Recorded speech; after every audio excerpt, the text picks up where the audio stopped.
सुर्पणखार स्वामी को रावण कहीं मारिथिला कहीं लक्ष्मण सुर्पणखार नाक काटिथिले शेष नागंक अवतार लक्ष्मण त्रेतेया जुगरे कहीं श्रीरामंकर सान भाई होइथिले केउ कारण पाई लक्ष्मण 14 वर्ष अनाहार रे समय कटाइथिले।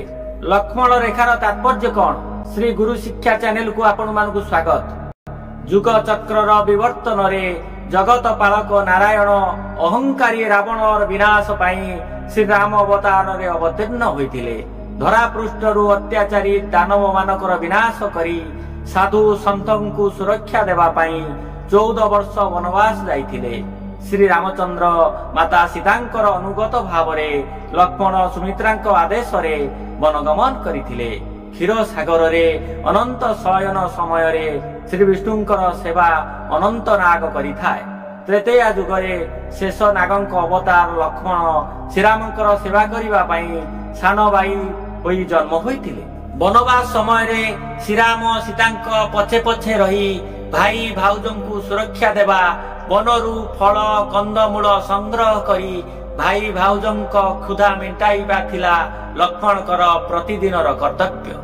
ज्येष्ठ भ्राता श्रीराम लक्ष्मण आनिथिबा फल कंदमूल को 3 भाग करी बांटी दियंती। लक्ष्मण को 1 भाग दियंती। लक्ष्मण भ्राता रामचंद्रंक हाथरू 1 भाग फल ग्रहण करी अपेक्षा करे केते बेले भाई फल खाइबा पई आदेश देबे। किंतु विधिर विडंबना विचित्र। दीर्घ 14 वर्ष भितरे श्रीराम केउ दिन भी लक्ष्मण को फल खाइबा पई आदेश देई नथिले। लक्ष्मण सेई फल नेई पाखरे थिबा वृक्ष देवता को समर्पण करी दियंती। निजे अनाहार रे समय अतिबाहित करिथांती। लक्ष्मण अनाहार रहिबा सह पत्नी ठारू दूर रे थिबारु रावण पुत्र इंद्रजित को विनाश करिबा पई सक्षम होइथिले। वनवासर अवधि काल रे दंडकारण्य रे वास करुथिबा समय रे रावणर भौणी सुर्पणखा राम लक्ष्मण को देखि लोभासक्त होई पड़िला। प्रथमे श्रीराम को प्रेम निवेदन करिबारु प्रभु सुर्पणखा को कहिले मु एक पत्नी व्रत ग्रहण करिबा को शपथ नेइछि। मो सहित मोर पत्नी कुटीर रे अछंती। तुमे मो सान भाई लक्ष्मण को निजर मन कथा कहि पार। सुर्पणखा लक्ष्मण को पाखु को जाई प्रेम निवेदन कला। लक्ष्मण सुर्पणखार प्रेम निवेदन को अस्वीकार करिथिले।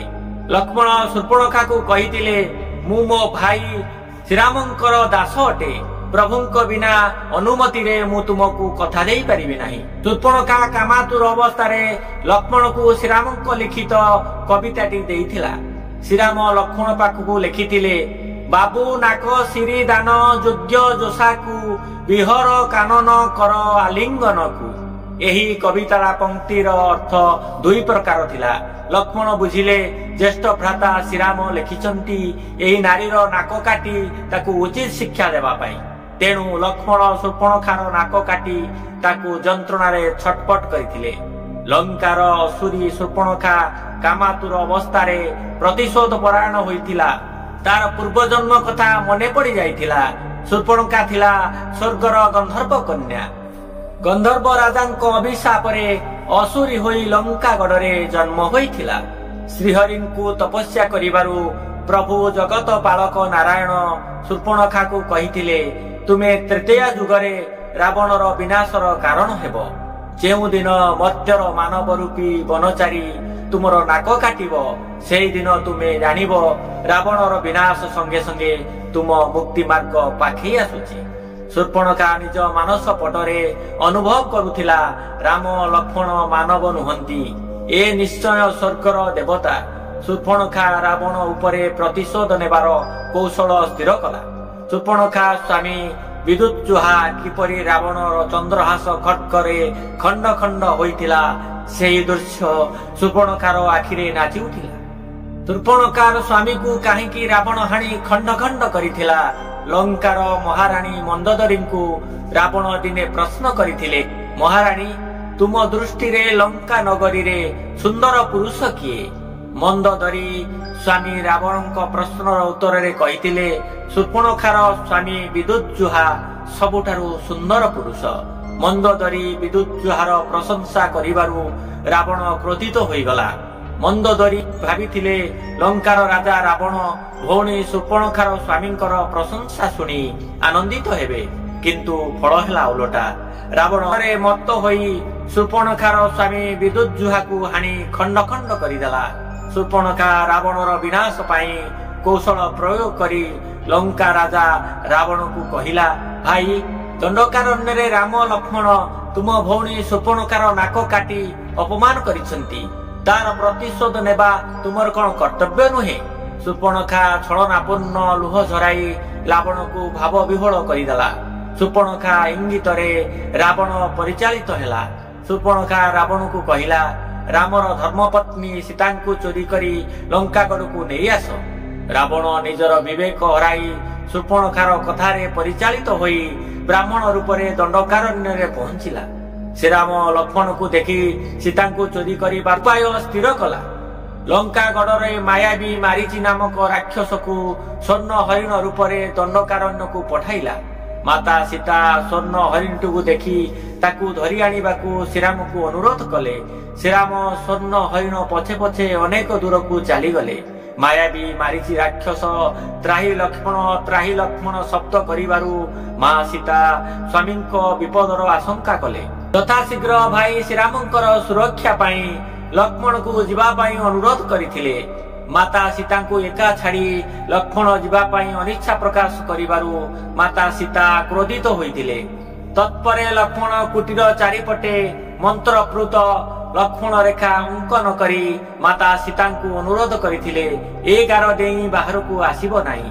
ଲକ୍ଷ୍ମଣ ରେଖାର ମହତ୍ଵ ଥିଲା, ଯଦି କେହି ଶତ୍ରୁ ଏ ଗାର ଛୁଅନ୍ତି ଅଗ୍ନିଶିଖା ପ୍ରଜ୍ୱଳିତ ହେବ।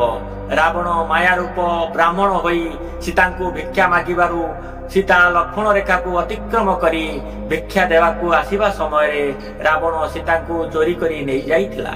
ଶ୍ରୀରାମ ଲକ୍ଷ୍ମଣ ସମୁଦ୍ରରେ ସେତୁବନ୍ଧ ବାନ୍ଧି ଲଙ୍କା ଆକ୍ରମଣ କରିଥିଲେ।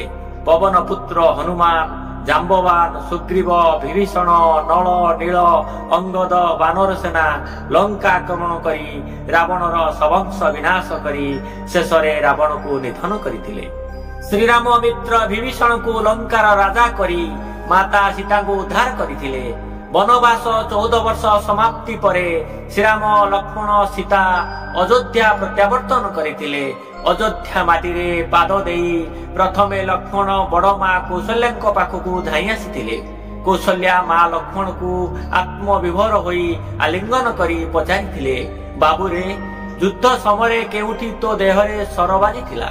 ସେ ସମୟରେ ତୋର ବଡ଼ ମା କଥା ମନେ ପଡ଼ିଥିଲା? ଲକ୍ଷ୍ମଣ କହିଲେ, ହଁ ବଡ଼ ମା, ଯେଉଁ ସମୟରେ ମୋ ଦେହରେ ସର ବାଜିଲା ମୁଁ ବଡ଼ ମା ରକ୍ଷା କର କହି ଅଚେତ ହୋଇ ପଡ଼ିଲି। କୌଶଲ୍ୟା କହିଲେ, ହଁ ରେ ଧନ, ମୁଁ ସ୍ୱପ୍ନରେ ସେ କରୁଣ ଦୃଶ୍ୟ ଦେଖିପାରିଥିଲି। ତୋ ପାଖକୁ ମୁଁ ଯାଇପାରିନଥିଲି। ଏଇଠି ହାତ ଯୋଡ଼ି ଭଗବାନଙ୍କୁ ପ୍ରାର୍ଥନା କରିଥିଲି, ହେ ଭଗବାନ, ମୋ ଲକ୍ଷ୍ମଣକୁ ସାହା ହୁଅ। ଲକ୍ଷ୍ମଣ ଭରତଙ୍କୁ ଭେଟି କହିଲେ, ଭାଇ, ତୁମର ମହାନତା ଯୁଗ ଯୁଗ ପାଇଁ ସ୍ୱର୍ଣ୍ଣ ଅକ୍ଷରରେ ଲିପିବଦ୍ଧ ହୋଇ ରହିବ। ଭରତ କହିଥିଲେ, ନା ରେ ଲକ୍ଷ୍ମଣ, ମୁଁ ମହାନ ନୁହେଁ, ତୁ ଆମ ସବୁ ଭାଇଙ୍କ ଭିତରେ ଭାଗ୍ୟବାନ। ଦୀର୍ଘ 14 ବର୍ଷ ତୁ ନିଦ୍ରା ଦେବୀଙ୍କୁ ଆୟତ କରି ଜ୍ୟେଷ୍ଠ ଭ୍ରାତା ଶ୍ରୀରାମ ଭାଉଜ ମା ସୀତାଙ୍କୁ ଜଗି ରହିଛୁ। ଭାଇ ଭାଉଜଙ୍କର ସେବା କରିବାର ସୁଯୋଗ ପାଇଛୁ। ଏପରି ସୌଭାଗ୍ୟ ଆମ ଭାଗ୍ୟରେ ନାହିଁ।